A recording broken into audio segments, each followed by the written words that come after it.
अभी मजा आएगा ना भिड़ो। ચેમ્પિયન ટ્રોફી 2025 માં ભારત ખૂબ સારું પ્રદર્શન કરી રહ્યું છે. बात तो सही है. અને આપણે કોહલી કિંગ જે પણ ફોર્મમાં આવી ગયો છે. તો હમણે ન્યૂઝીલેન્ડ સામે ભારત જીત્યું, પછી ઓસ્ટ્રેલિયા સામે સેમીફાઇનલ. अरे कहना क्या चाहते हो?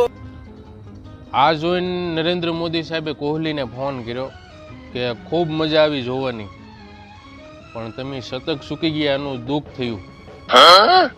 કોહલી કે સાહેબ આમ તો કાંઈ તકલીફ નહોતી, સદીની પણ કોઈ ચિંતા નહોતી, પણ અમારી પાસે રાહુલ છે ને એટલે અમને કોઈ જાતની મેચની ચિંતા જ નહોતી. નરેન્દ્ર મોદી સાહેબ કે ખૂબ સરસ કહેવાય, અમારી પણ ટીમ પાસે રાહુલ છે જેમને દર વખતે જીતાડે છે.